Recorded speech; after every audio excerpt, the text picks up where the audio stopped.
एक छोटे बच्चे के घुटने पर गोली मारी जाती है। दोनों घुटनों पर एक एक कर कई राउंड फायर किए जाते हैं। बच्चा दम तोड़ देता है। बच्चे की जब जान निकल जाती है तब उग्रवादी उसकी आंखें तक निकाल लेते हैं। ये जो सारी चीजें मैंने आपको बताई, ये मिडिल ईस्ट में नहीं बल्कि भारत के एक छोटे से राज्य में अंजाम दिया जा रहा है इस क्रूर हत्या को। इस हत्या के पीछे उग्रवादी संगठन सिर्फ और सिर्फ नफरत फैलाना चाहते हैं। अब ये राज्य कौन सा है? तो इस राज्य का नाम है मणिपुर। मणिपुर जल भी रहा है।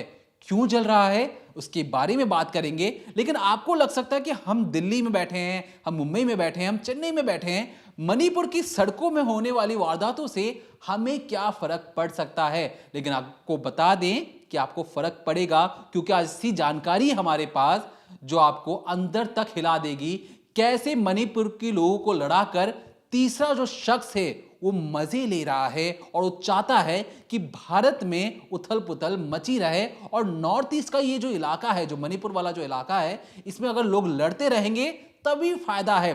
फायदा करोड़ों रुपए में है, फायदा लोगों को भड़का कर है। अब इस पूरे नेक्सस के पीछे एक बिजनेस मॉडल है। वो बिजनेस मॉडल किस तरीके से काम करता है, करोड़ों की कमाई कैसे होती है इस लड़ाई करवाकर, आपको अंदर की बात ये भी बता दें कि न्यू दिल्ली के खान मार्केट में एक सीक्रेट मीटिंग बुलाई जाती है। किसके द्वारा? भारत सरकार के द्वारा। लेकिन उसके बाद भी मामला संभलता नहीं है। क्यों नहीं संभलता? अंदर खाने क्या क्या बातें हो रही हैं और मणिपुर में असल में क्या चीजें चल रही, बिल्कुल आसान शब्दों में आखिर तक बने रहेगा, आपको पूरा नेक्सस समझ में आ जाएगा। देखिए, इस वक्त जो हिंसा है वो भले मणिपुर में हो रही हो, नॉर्थ ईस्ट के मणिपुर में हो रही हो, लेकिन जो उसका धुआं है, जो उसकी दहक है, वो पूरे हिंदुस्तान में महसूस की जा सकती है।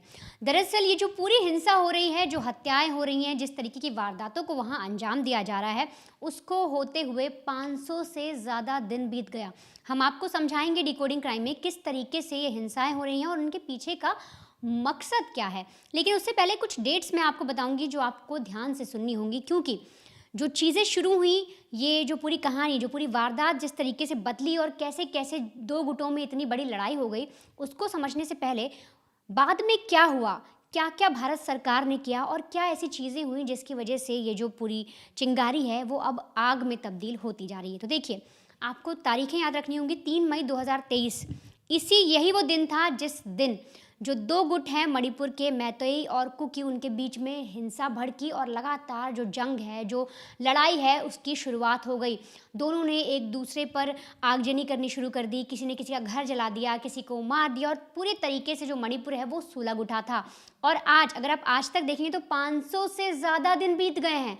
आप सोचिए कितनी बड़ी लड़ाई हमारे ही हिंदुस्तान में एक राज्य में लड़ी जा रही है और वहीं के रहने वाले लोग, और उस लड़ाई को लड़ते हुए, उस जंग को करते हुए, लगातार हिंसा करते हुए 500 से ज़्यादा दिन बीत गए हैं। अगर मैं आपको एक डेट और बताऊं तो दरअसल 3 मई 2024 यानी इसी साल 3 मई को इंडियन एक्सप्रेस की एक रिपोर्ट आती है जिसमें बताया जाता है कि 226 लोग, जो हिंसा हुई है मणिपुर में जो चलती आ रही है, उसमें 226 लोग मर चुके हैं, 1500 लोग घायल हो चुके हैं और 60,000 से ज़्यादा लोग जो हैं वो डिस्प्लेस्ड हैं, यानी कि वो गायब हैं। आप सोचिए, ये जो पूरा डाटा है ये 3 मई 2024 तक का डेटा है। उसके बाद भी कितने सारे जो महीने हैं बीत गए। मई से हम दिसंबर में आ गए, ईयर एंड चल रहा है और आप सोचिए कि ये आंकड़े कितने बढ़ गए होंगे कि क्या जो 226 मौतें थी वो सिर्फ 226 रह गई होंगी, उसकी डबल नहीं हुई होंगी। जो घायल लोग थे वो डबल नहीं हुए होंगे। जो लोग गायब हुए हैं, लगातार हम अखबारों में पढ़ रहे हैं कि परिवार के कितने लोग गायब हो रहे हैं वहाँ पर, तो वो उनकी संख्या सोचिए, 60,000 लोग उस वक्त थे। आज हो सकता है वो 1 लाख या 1.5 लाख के ऊपर हो। तो ये पूरी रिपोर्ट आई थी। लेकिन अब यहाँ सबसे अहम बात एक मीटिंग की। वो मीटिंग बुलाई जाती है ताकि ये सारी चीज़ें शांत हो सकें, और मीटिंग हाल ही में बुलाई जाती है, आज से करीब 1.5 महीने पहले, 15 अक्टूबर 2024 को। जो भारत सरकार है, जो सेंट्रल गवर्नमेंट है, वो इनवाइट करती है आईबी के जो मेंबर्स होते हैं उनको इनवाइट करती है, आईबी चीफ को इनवाइट करती है और साथ ही साथ मणिपुर की जो ट्राइब हैं, जिनका वहाँ पर बोलबाला है या जिनमें लड़ाइयाँ हो रही हैं, उन सबको वहाँ बुलाया जाता है। उनके जो एमएलएज़ हैं, उनको बुलाया जाता है, जो प्रतिनिधित्व करता है उस कम्युनिटी का। उन शख्स को बुलाया जाता है, जिसमें आप समझ लीजिए नागा ट्राइब है वहाँ पर, कुकी है, मैतई है, और भी जो छोटी-छोटी ट्राइब्स हैं, उन सबके जो भी एमएलए हैं, उन सबको बुलाया जाता है। और भारत सरकार का मकसद ये होता है कि बात की जाएगी, समझा जाएगा कि आखिर इन लोगों की माँगें क्या हैं, क्या दिक्कतें आ रही हैं और किस वजह से मणिपुर में जो चीज़ें चल रही हैं, उन्हें रोका कैसे जाएगा। अब इन सब चीज़ों को लेके 15 अक्टूबर 2024 को खान मार्केट, दिल्ली के एरिया में मीटिंग बुलाई जाती है। बाकायदा लोकेशन पर और बताए गए समय पर हर एक शख्स, जो भी बड़े-बड़े अधिकारी थे, सब पहुंच जाते हैं, चाहे वो आईबी के चीफ हों, चाहे अमित शाह हों, और भी जो सेंट्रल गवर्नमेंट के ऐसे लोग हैं जिनको ये मसला हल करना था, और साथ ही साथ जो एमएलएज़ हैं, सब पहुँच जाते हैं। मीटिंग शुरू होती है, बातचीत होती है, लेकिन उसी में से जो तुनक मिजाज एमएलए हैं कुकी के, वो सारे खड़े हो जाते हैं और वो साफ तरीके से उस मीटिंग का हिस्सा होने से इनकार कर देते हैं। वो कहते हैं कि हम किसी भी गुट से, किसी भी कुकी, कोई भी ऐसी ट्राइब से हम बात नहीं करेंगे। हमारा बस इतना मुद्दा है कि हमें सेपरेट एडमिनिस्ट्रेशन, मतलब कि जो भी हम कर रहे हैं वो हम खुद करें। हमारा खुद का एक तरीके से आप समझिए एडमिनिस्ट्रेशन, मतलब कि आप किसी चीज़ को चला पाएँ, आप कोई चीज़ मैनेज कर पाएँ, और वो इस चीज़ का अधिकार मांग रहे हैं। उनका कहना है कि हम मैतेई के साथ मिलकर नहीं रहेंगे, हम किसी और ट्राइब के साथ मिलकर नहीं रहेंगे, हम मणिपुर में रहते हैं और हमारा खुद का एक अलग एडमिनिस्ट्रेशन होना चाहिए, जिसमें हमारे पास कई तरीके की पावर्स होनी चाहिए। वो पावर्स क्या होनी चाहिए वो भी आपको बताएंगे। लेकिन ऐसे में जो एमएलएज़ हैं वो खड़े हो जाते हैं और साफ तरीके से मना कर देते हैं। जो गवर्नमेंट के अधिकारी हैं, जो आईबी चीफ हैं, वो कई तरीके से उन्हें समझाने की कोशिश करते हैं, बातचीत को आगे बढ़ाने की कोशिश करते हैं, लेकिन जो कुकी गुट के जो एमएलएज़ हैं वो साफ तरीके से इनकार करते हैं और मीटिंग छोड़कर चले जाते हैं। अब यहाँ तक बातें जो थी 1.5 महीने पहले यहाँ तक चीज़ें हुई, लेकिन उसके बाद जो हिंसा थी वो थमने का नाम नहीं ले रही, क्योंकि जो कुकी के समूह के लोग थे वो साफ तौर पर इनकार कर देते हैं। अब यहाँ पर आपको एक छोटी सी चीज़ और समझाती हूँ कि जो कुकी बोला जा रहा है, कुकी जो ट्राइब है, उसमें कैसे कैसे ग्रुप्स हैं, कैसी कैसी कम्युनिटी हैं जो उनके लिए हथियार उठा लेते हैं, जो उनके लिए कुछ भी कर गुजरने को तैयार हैं। जैसे देखिए, उसमें एक है COTU, जिसको बोलते हैं कमिटी ऑफ ट्राइबल यूनिटी, एक है KSO, जिसे बोलते हैं कोकी स्टूडेंट ऑर्गेनाइजेशन। इससे आप ये समझिए कि ये जो स्टूडेंट गुट होते हैं, जो यूथ बोले जाते हैं, हमारे यहाँ पे भी जो कॉलेज से लड़के निकल जाते हैं, उनका एक ऑर्गेनाइजेशन बन जाता है। इस तरीके से जो स्टूडेंट ऑर्गेनाइजेशन है वो भी कुकी जो समुदाय है उसके लिए काम करता है। इसके अलावा KIM है जो कुकी MP मणिपुर है, और एक है ITCF, ये है ITLF indigenous tribal leader forum. अब आप यहाँ से ये समझिए, चारों जो कम्युनिटी हैं, जो चारों ग्रुप हैं, ये कुकी के जो जितने भी लोग हैं उनमें से ही आकर बनी हुई है। कुकी एक ट्राइब है, उसमें से बहुत कुछ लोग इकट्ठा होते हैं, स्टूडेंट्स इकट्ठे हुए, कुछ बड़े लीडर्स इकट्ठा हुए, ऐसे तरह तरह के लोग इकट्ठा हुए, और उन्होंने अपना भी एक छोटा छोटा ग्रुप बना लिया, और वो कुकी के हक के लिए लड़ते हैं, कुकी की मांगों के लिए लड़ते हैं, और जितनी भी कुकी समुदाय के लिए जो भी ज़रूरती चीज़ें होती हैं या उनकी आवाज़ जो उठानी होती है, वो ये समुदाय उठाते हैं। अब यहाँ तक आप कुकी के बारे में कुछ हद तक समझे कि वो किस तरीके से मीटिंग छोड़कर भागे, कैसे कैसे उनके गुट काम कर रहे हैं। और यहाँ पर कुकी जो समुदाय है उसको एक चीज़ और खटकी। वो क्या खटकी? दरअसल 20 अप्रैल 2023, मई से सारी चीज़ें शुरुआत हुई थी, लेकिन उससे पहले आप अप्रैल में आइए। 20 अप्रैल 2023 को जो हाई कोर्ट है वो मणिपुर गवर्नमेंट से कहता है कि आप कंसीडर करिए कि जो मैतेई समुदाय है, जो मैतेई ट्राइब है, कि उसको ST जो शेड्यूल ट्राइब्स होती हैं उनकी कैटेगरी में रखा जा सके। और ये जो एक आदेश है, ये चीज़ कही जाती है मणिपुर गवर्नमेंट को कि आप एक बार इस पर विचार विमर्श करिए और देखिए कि क्या जो मैतेई हैं उन्हें ST कैटेगरी में रखा जा सकता है। अब यहाँ गौर करिए, ST कैटेगरी, यही वो फसाद की जड़ है जिसकी वजह से आज पूरा मणिपुर सुलग रहा है, और उसकी जो आग है, उसकी जो आग की लपटें हैं पूरे हिंदुस्तान में फैल रही हैं। और एक तरीके से ये देखा जा रहा है कैसे हिंदुस्तान में पूरा एक राज्य है वो इस तरीके से एक आफत से गुजर रहा है। और एक जो बहुत से ऐसे लोग हैं, जो फॉरेन मीडिया भी आप देख लीजिए या बहुत सारी ऐसी चीज़ें देखेंगे, तो ये कहा जा रहा है कि हिंदुस्तान में उस चीज़ का कोई फ़र्क नहीं पड़ रहा, लेकिन फ़र्क पड़ रहा है। आपके ही बगल में आपका ही एक पड़ोसी देश, माफ़ करिएगा राज्य, इस तरीके से सुलग रहा है, और उसके लिए बहुत सारी जो कॉन्स्पिरेसी हैं वो की गई हैं, जो तीसरे शख्स हैं वो इसमें इन्वॉल्व हैं, वो मज़ा लूट रहे हैं, कैसे क्या चीज़ है। और ST कैटेगरी में ये जो कोड का इतनी सी बात कह देना क्यों कुकी समुदाय के लिए एक इतनी बड़ी आफत की जड़ बन गया कि जो मणिपुर है वो आज पूरा आग की लपटों से झुलस रहा है। देखिए, जो अब तक आपने समझा होगा कि कोर्ट ने ऑर्डर दे दिया ST कैटेगरी होने का, मैतई, कुकी, नागा, ये सारी चीज़ें आपके लिए थोड़ी सी कॉम्प्लिकेटेड हो गई, लेकिन मैं आपको समझाने की कोशिश करता हूँ कि असल में मुद्दा क्या है। देश के एक राज्य में सिविल वार जैसा सिचुएशन है जहां पर लगभग 200 से ज्यादा की मौतें हो जाती हैं। ये डाटा भी लगभग 6 महीने पुराना है। तो 6 महीने पहले एक डाटा आता है जिसमें कहा जाता है कि लगभग 1 साल से जो लड़ाई लड़ी जा रही थी, जो सिविल वार जैसा माहौल बनाया गया था, उसमें 200 से ज्यादा लोगों की मौत हो गई है। अब लेकिन इसमें गौर करने वाली बात यह कि लोग लड़ क्यों रहे हैं, लड़ने के पीछे मकसद क्या है। तो याद रखिए, मणिपुर का हम आपको मैप दिखाते हैं। मणिपुर को जो आप ये मैप देख रहे हैं, इस मैप से आप ये समझिए कि मणिपुर में लगभग अगर 100% लैंड है, उसमें से अगर मैं आपको बिल्कुल आसान शब्दों में समझाने की कोशिश करूं तो जिस तरीके से क्रिकेट एक ग्राउंड होता है, क्रिकेट ग्राउंड से कहने का मेरा मतलब जिसमें एक ऑडियंस भी बैठ सकती है। अब उस ऑडियंस के साथ क्रिकेट ग्राउंड को जब आप देखते हैं तो उसमें से 90% का जो हिस्सा होता है वो एक प्ले ग्राउंड का होता है, जहां पर जो प्लेयर्स होते हैं खेलते हैं। बाकी 10% के हिस्से में ऑडियंस बैठी होती है। कुछ इसी तरीके से अब मणिपुर को समझिए आप। मणिपुर का जो 90% का जो इलाका है उसमें 33 ऑफिशियल रजिस्टर्ड ट्राइब रहते हैं, जिनकी जो पॉपुलेशन है वो 35% ऑफिशियली तौर पर मानी गई है। तो क्या समझा आपने, 90% जमीन पर 33 ट्राइब रहती हैं, जिनकी जो पॉपुलेशन है 35% है पूरे मणिपुर की। अब ये जो इलाके हैं ये अपने आप को ये कहते हैं कि हम ओरिजिनल नेटिव मणिपुर के लोग हैं जो यहाँ पर शुरू से रहते हुए आए हैं। अब इसमें कौन कौन से ट्राइब आते हैं, जो प्रमुख ट्राइब हैं उसमें से हैं कुकी, दूसरा है नागा, बाकी और भी जनजातियां हैं और भी ट्राइब्स हैं जो वहां पर रहती हैं। ये हो गई 90% के इलाके में। अब मणिपुर के इम्फाल वाला इलाका देखिए, जो इम्फाल वाला जो इलाका है यहां पर रहते हैं मैतेई कम्युनिटी, जो कि नॉन ट्राइबल कम्युनिटी हैं। अब इनकी पॉपुलेशन कितनी है, तो इनकी पॉपुलेशन है 64%, लेकिन रहते कितने परसेंट जमीन पर हैं, 10% की जमीन पर। अब बिल्कुल आसान शब्दों में आप समझ चुके होंगे कि मैंने आपको पूरा पॉपुलेशन का एक तरीका समझा दिया कि मणिपुर के 90% जमीन पर लगभग 35% आबादी रहती है। मणिपुर के 10% जमीन पर 64% आबादी रहती है, जो कि मैतेई कम्युनिटी और मैतेई नॉन ट्राइबल कम्युनिटी है। ये चीज आपको समझ में आ गई। अब दिक्कत यहीं से शुरू होती है। कैसे शुरू होती है, आप समझते जाइए। जो मणिपुर का विधानसभा है, जो लेजिस्लेटिव असेंबली है, वहां पर लगभग 60 सीट हैं। अब जो 40 सीट उसमें से हैं वो सिर्फ और सिर्फ जो मैतेई कम्युनिटी की जो इलाके हैं वहां से आती हैं। बची हुई 20 सीट जो भी 33 जो ऑफिशियली रजिस्टर्ड जो जनजातियां हैं वहां से आती हैं।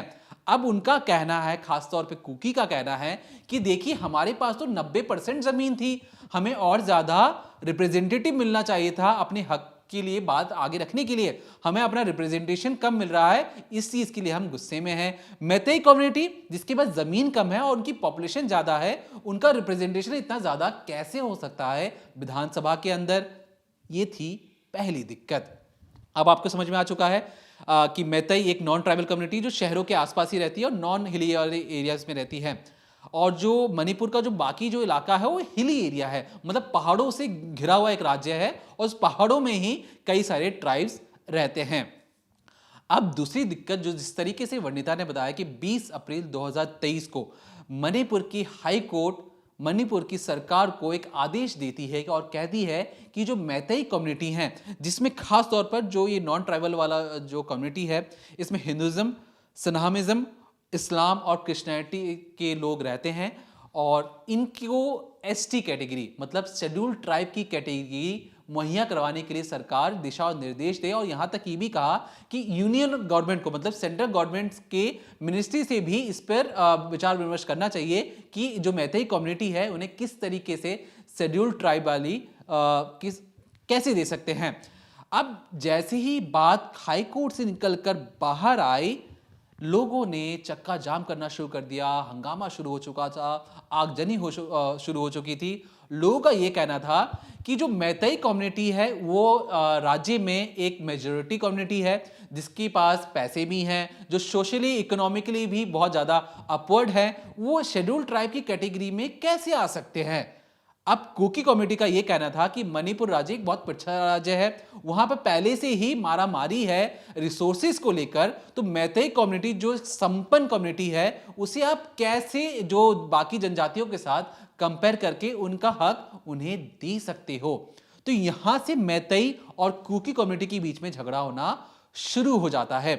अब शुरू होते होते उसमें कई सारे जो संगठन थे वो कूद पड़ते हैं। जिस तरीके से वरिता ने आपको शुरुआत में जो 4 प्रमुख संगठन बताए जो कुकी की तरफ से अपनी बातें रख रहे थे, मैतेई कम्युनिटी के कई लोगों का मानना है कि यही जो संगठन है ये एक उग्रवादी संगठन है, ये एक मिलिटेंट ग्रुप है जिनके पास अत्याधुनिक हथियार, ड्रोन्स का इस्तेमाल करते हैं, रॉकेट लॉन्चर्स का इस्तेमाल करते हैं, बिल्कुल भी सोफिस्टिकेटेड जो हथियार होते हैं ये इनके पास होते हैं। मैं कोशिश करूंगा कुछ फोटोग्राफ्स भी आपको दिखा सकूं। इस फोटोग्राफ को देख के आप समझिए ये बिल्कुल एक ट्रेंड आर्मी ऑफिसर्स जैसे लग रहे हैं, कमांडो की तरह लग रहे हैं, लेकिन ये एक कुकी कम्युनिटी के वहां के उग्रवादी संगठन से ताल्लुक रखते हैं। अब इनके पास इतने महंगे महंगे हथियार कहां से आए, इनके पास वर्दी कहां से आई, ये ट्रेनिंग कहां से करते हैं, तो आप समझना पड़ेगा तीसरी दिक्कत के बारे में। पहली दिक्कत मैंने आपको बता दी कि उनको विधानसभा में अपना रिप्रेजेंटेशन ज्यादा चाहिए था, 20 सीटों से बात बन नहीं रही थी। दूसरा कि हाई कोर्ट ने क्यों कह दिया कि शेड्यूल ट्राइब मैतेई कम्युनिटी को देना चाहिए क्योंकि वो मेजोरिटी है और कुकी जो पहले से माइनॉरिटी है उसमें उनका हक उनसे छीना जाएगा। लेकिन जो मैं आपको जो तीसरा जो दिक्कत बताने जा रहा हूं वो बिल्कुल अहम है, हर एक भारतवासी को पता होना चाहिए कि ये चीजें क्यों हैं।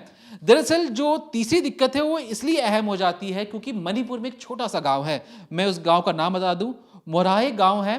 मोराहे गांव को आप इसलिए इतने ध्यान से समझिए कि मोराहे गांव को भारत सरकार आने वाले वक्त में gateway for south east Asian country के तौर पर विकसित करना चाहती थी। भारत सरकार चाहती है कि जिस तरीके से हम अपना सामान जो अमेरिका, मिडिल ईस्ट, सऊदी अरब भेजते हैं, हम क्यों ना अपना सामान बैंकॉक, थाईलैंड, फिलीपींस जैसे देशों को पहुंचा पाए। और इसी के लिए मणिपुर में एक गेट बनाया जाता है, एक कस्टम्स के ऑफिसेस बनाए जाते हैं, 136 करोड़ के लगभग खर्च करके बहुत बड़ा एक ट्रांजिट हब बनाया जाता है। और भारत सरकार का दावा था कि इसको आने वाले वक्त में एक्सपोर्ट इंपोर्ट के लिए इस गांव को विकसित किया जाएगा।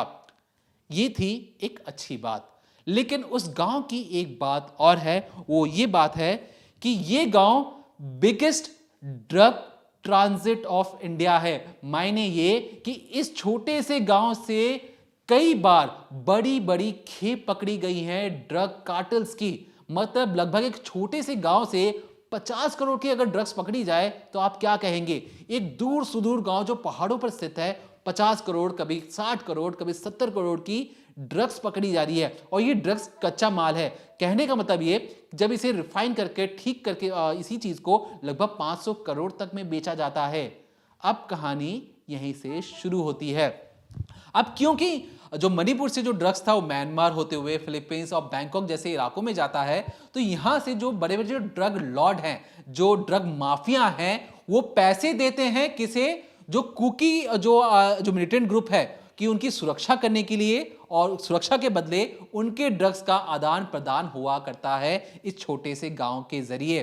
तो कहने का मतलब ये कि ड्रग माफिया और कुकी के जो मिलिटेंट ग्रुप है उनके बीच में जो पैसों का आदान प्रदान बिल्कुल एक सिम्बायोटिक रिलेशनशिप की तरीके से है। मतलब जिस तरीके से प्रेमी और प्रेमिका के बीच में एक रिलेशन होता है, कुछ इसी तरीके से कुकी मिलिटेंट और ड्रग माफियाओं के बीच में ये पूरा संगठन चलते आया है। तुम ड्रग के बदले पैसे मिलते हैं, पैसों से हथियार आते हैं और हथियारों के बदले उनकी ड्रग्स की सुरक्षा होती है। और हाल ही में कई रिपोर्ट्स आई हैं कि जिसमें बताया गया कि मणिपुर से कई ड्रग्स की खेप पकड़ी भी जाती हैं। एक कहानी ये हुई। अब मैं आपको बताता हूं, दरअसल ड्रग्स म्यांमार में जा तो रहा है, लेकिन ड्रग्स बन कहां रहा है, ड्रग्स आ कहां से रहा है। तो दरअसल जिस तरीके से मैंने आपको बताया कि मणिपुर में जो 90% जो इलाका है वो पहाड़ी क्षेत्र वाला इलाका है, तो इस पहाड़ी क्षेत्र में 7 जिले हैं जिसे बकायदा पॉइंट आउट किया गया है। मैं उसकी कुछ नाम भी बता दूं, एक दो के, उखराल, कमजोंग, माफ कीजिएगा क्योंकि मैं नॉर्थ ईस्ट का तो नहीं हूं, नाम में कुछ मेरे बोलने में ऊपर नीचे हो सकता है। चंदेल गांव है, कांगो कोपी गांव है, सेनापति गांव है, चूरचंदपुर एक गांव है। इन सब इलाकों में ओपियम की खेती होती है, मतलब अफीम की खेती की जाती है। और खेती कुछ इस तरीके से होती है कि 1 किलो जो अफीम की जो खेती है उसका रेट तय है 50,000 से 60,000 रुपए। याद रखिएगा, ये कच्चा माल है। इस कच्चे माल को रिफाइन किया जाता है म्यांमार में, फिर उसे रिफाइन करके ड्रग्स को इंडिया के जरिए कई जगह भेजा जाता है, फिर वहीं से थाईलैंड और बैंकॉक में भी भेजा जाता है। तो आप ये समझ चुके थे कि जो मणिपुर के जो ये कुछ इलाके हैं, यहाँ पर जो अफीम की खेती होती है, इस अफीम की खेती के जरिए कच्चा माल पहुंचाया जाता है। सीजन के टाइम पे 50,000 से 60,000 रुपए इसकी कीमत है। ऑफ सीजन पे इसी 1 किलो की कीमत पहुंच जाती है 1,50,000 से 1,60,000 रुपए तक के लिए। तो ये जो नेक्सस है, पैसों का ये जो नेक्सस है, बिल्कुल अच्छे तरीके से फल फूल रहा है, क्योंकि यहाँ पर सिर्फ और सिर्फ कुकी के मिलिटेंट ग्रुप्स इसकी सुरक्षा करते हैं, निश्चित करते हैं कि कोई भी दूसरा आकर इस पर कब्जा ना कर पाए। अब प्रॉब्लम यहां से क्या शुरू हुई? जिस तरीके से कोर्ट ने कहा कि मैतेई ग्रुप को शेड्यूल्ड ट्राइब घोषित किया जाना चाहिए, इस पर कुछ कार्रवाई और दिशा निर्देश दिए जाएं। अब प्रॉब्लम यह है कि हमारे यहाँ जो कानून व्यवस्था कुछ ऐसी बनी हुई है जिसमें कहा जाता है कि एक शेड्यूल्ड ट्राइब की जो जमीन है, एक शेड्यूल्ड ट्राइब ही खरीद सकता है, बाकी कोई और नहीं खरीद सकता है। तब यहां पे पेच ये फंसा कि मैतेई कम्युनिटी, जो कि मेजॉरिटी कम्युनिटी है मणिपुर की, अगर उसे एसटी कैटेगरी मिल जाती है तो मैतेई कम्युनिटी भी कुकी के कई जमीनों को खरीद सकते हैं, उसमें अफीम की खेती वाली जमीनें भी आएंगी। अब ये कुकी कम्युनिटी के जो मिलिटेंट ग्रुप्स है, उनको ये डर है, और जो उनके ड्रग माफिया हैं उन्हें ये डर है कि अगर मैतेई कम्युनिटी भी अगर इस बिजनेस में आ गए तो उनका बिजनेस फल फूल नहीं पाएगा, और इसीलिए इसका विरोध किया जा रहा है। कहीं ना कहीं जो जितने भी मिलिटेंट ग्रुप्स हैं वो चाहते हैं कि कभी भी मैतेई ग्रुप का एक्सेस इन तक ना आए। तो कुकी के जो मिलिटेंट ग्रुप्स हैं उनका अगर कहना यह है कि जो इम्फाल वाला जो क्षेत्र है सिर्फ मैतेई यहां पर हैं, और जो इम्फाल के आसपास के जितने भी क्षेत्र हैं उसे कुकी लैंड घोषित कर दिया जाए, मतलब एक अलग राज्य बना दिया जाए। वहां पे होगा ये कि उन्हीं के एमएलए होंगे, उन्हीं की मिलिटेंट ग्रुप है, वहीं पर वो अफीम की खेती कर सकेंगे, वहीं से अफीम की जो बिजनेस है ड्रग माफियाओं के जरिए वहां पे पैसों का आदान प्रदान भी होगा। अब इस चीज की जानकारी भारत सरकार को भी है, भारत के आईबी को भी है, लेकिन ये जो चीजें हैं, ये चीजें अगर हो जाती हैं तो अपने आप में बहुत सारी दिक्कतें हैं। तो हमने आपको बताने की कोशिश की कि मैतेई और कुकी कम्युनिटी में दिक्कत क्या है। पहले वो चाहते हैं कि अपना पॉलिटिकल रिप्रेजेंटेशन उनका बढ़े, पहली चीज, जो कि 20 सीट थी वो चाहते हैं कि उनको और बढ़ाया जाए। दूसरी चीज कि जिस तरीके से शेड्यूल्ड ट्राइब हाई कोर्ट ने घोषित किया कि इनको शेड्यूल्ड ट्राइब मैतेई ग्रुप को बनाना चाहिए, तो कुकी का कहना था कि नहीं, मैतेई तो मेजॉरिटी है, उनको नहीं मिलना चाहिए। और तीसरी चीज, जो अफीम की खेती होती है मणिपुर में, और जो ड्रग कार्टेल है, जो ड्रग माफिया है, वो नहीं चाहते कि कोई तीसरा शख्स इस पूरे बिजनेस में एंट्री करे, और इसीलिए जो कुकी के जो ग्रुप हैं, वो मिलिटेंट ग्रुप हैं, वो कतई नहीं चाहते कि मैतेई इसके अंदर आ सके, और इसलिए ड्रग माफियाओं के कई गैंग और कई पैसे लगाकर इस तरीके से वो चाहते हैं कि पूरे मणिपुर में आग लगते रहे। आप एक छोटी सी बात और बता दूं, हाल ही में एक खबर आई थी कि मणिपुर से एक आतंकवादी को पकड़ा गया था जिसने कहा कि मैं तो म्यांमार में रहता हूं लेकिन मेरी पूरी फैमिली मणिपुर में रहती है। जब उसकी कुंडली खंगाली गई तो पता लगा कि उसके म्यांमार में कई सारे जो माफिया से कांटेक्ट हैं। तब जाकर सीएम साहब ने ये कहा कि देखिए, मैं तो पहले से ही कह रहा था कि इस पूरे इलाके में कोई बाहर का या विदेशी शख्स है जो इस पूरे सिंडिकेट को कंट्रोल कर रहा है और चाहता है कि इस राज्य में शांति ना बनी रहे। अगर जिस तरीके से बताया दीपक ने कि मुख्यमंत्री ने इस तरीके की बातें बोली, हाल ही में आपको बात बताऊं तो उन्होंने आज भी ये चीज़ कही है कि वो जल्द से जल्द जो भी ड्रग्स ऑपरेट हो रहा है मणिपुर से, जो भी ये पूरा बिजनेस किया जा रहा है, उसके पीछे सख्त से सख्त और कड़ी से कड़ी कार्रवाई करेंगे। और साथ ही उन्होंने हिदायत दी है अपनी पूरी पुलिस फोर्स को, सुरक्षा बलों को, कि आपको कहीं भी ऐसा कुछ दिखे, कोई भी ऐसा नेक्सस दिखे तो उस पर फौरन कार्रवाई की जाए। लेकिन ऐसे में आप ये देखिए कि जिस तरीके से मणिपुर लगातार, जो मैं आपको बता रही हूँ, 500 दिनों से सुलग रहा है, उसमें कुछ पोस्टमार्टम रिपोर्ट का मैं आपको जिक्र करूंगी, जो लगातार एक दूसरे पर वार हो रहे हैं, गोलियां चल रही हैं, बच्चे मारे जा रहे हैं, औरतें मारी जा रही हैं, जो बेचारे जिनका कोई दोष भी नहीं है उनको भी मौत नसीब हो रही है। तो आप ये देखिए कि जो उनकी पोस्टमार्टम रिपोर्ट आई वो कितनी दहलाने वाली है, कितनी क्रूर है। इससे आप अंदाज़ा लगाएगा कि किस तरीके से मणिपुर में जो दहशत का माहौल है वो फैला हुआ है।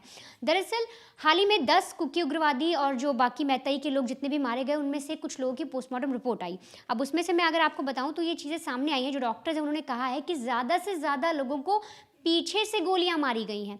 यानी सामने से किसी को समझ नहीं आ रहा कि उसके साथ क्या हो रहा है, वो पीछे कोई चलकर जा रहा है, बच्चा भाग रहा है, कोई खेल रहे हैं, तो उन्हें धड़ाधड़ गोलियों से शूट कर दिया जा रहा है। और डॉक्टर्स ने जो रिपोर्ट बनाई है उसमें ये तक कहा है कि एक शख्स को 10 से ज़्यादा गोलियां लगी हैं, फिर चाहे वो बच्चा हो, चाहे महिला हो या फिर पुरुष हो। आप सोचिए, एक छोटा सा बच्चा, उसका शरीर कितना बड़ा होता है, उस शरीर पर 10 गोलियां, 10 से ज़्यादा गोलियां उसको मारी गई। तो इस तरीके से रिपोर्ट सामने आ रही है। और ये भी कहा गया है उस रिपोर्ट में कि कुछ लोगों की तो जब वो लाश हो गए, जब उनकी सांसें बंद हो गई, तब उनकी आंखें निकाली गईं। 4 बॉडियां ऐसी थी जिनकी आंखें निकाली जाती हैं, मतलब मौत के बाद भी उन्हें मौत दी जा रही है। ऐसी उनकी जो एक मौत है उसको भी ऐसा बना दिया गया है कि सामने वाला शख्स वो देखकर डर जाए, डॉक्टर्स डर जाए। कुछ लोग का मैं जिक्र करती हूँ यहाँ पर। एक बच्चा है, उस 10 महीने का बच्चा था, उसके सिर और गर्दन पर बहुत सारी चोटें लगी थी, उसको गोलियां मारी गई थी। और साथ ही साथ जब डॉक्टर ने उसका पोस्टमार्टम किया तो उन्होंने देखा कि जो उसका शरीर है उसमें कई सारे जो उसके बॉडी पार्ट हैं वो डिसलोकेट हो गए हैं, यानी कि अपनी जगह से हिल गए हैं।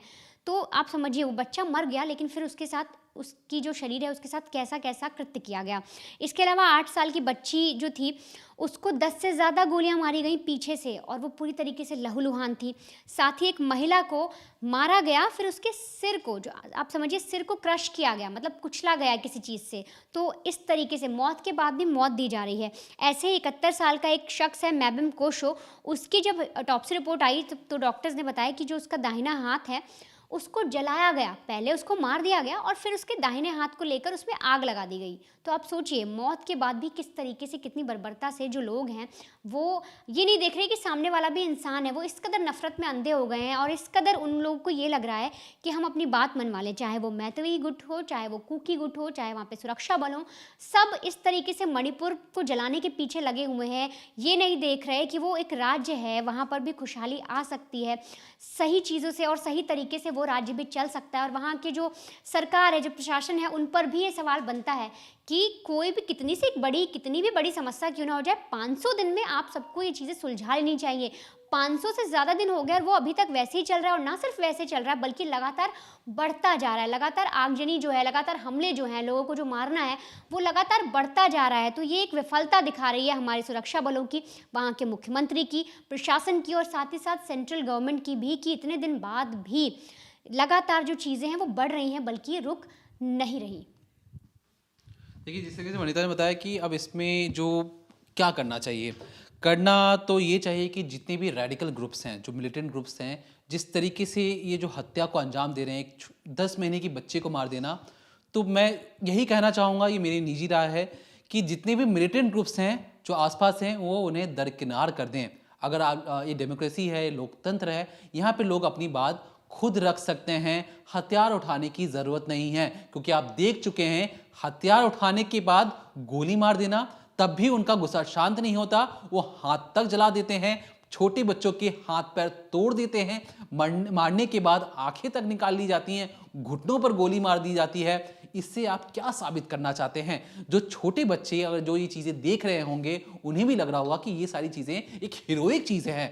नहीं, बिल्कुल गलत चीजें हैं, आप एक गलत जगह पे लेके जा रहे हैं। और इस सारी चीजों की फंडिंग कहां से हो रही है? इस सब के पीछे सिर्फ और सिर्फ ड्रग कार्टेल है, ड्रग माफिया है, जो पैसों के लिए पूरे मणिपुर को जलाने के लिए आतुर हैं। तो इन पर ड्रग जो सिंडिकेट है उसको जड़ से उखाड़ना पड़ेगा, और ड्रग सिंडिकेट को उखाड़ने के बाद जितने भी रेडिकल ग्रुप है, चाहे वो मैती कम्युनिटी से क्यों ना हो, चाहे कुकी कम्युनिटी से क्यों ना हो, बाकी तमाम जितनी भी जनजातियां हैं, उनके जितने भी मिलिटेंट ग्रुप्स हैं, उन सबको खत्म कर देना चाहिए।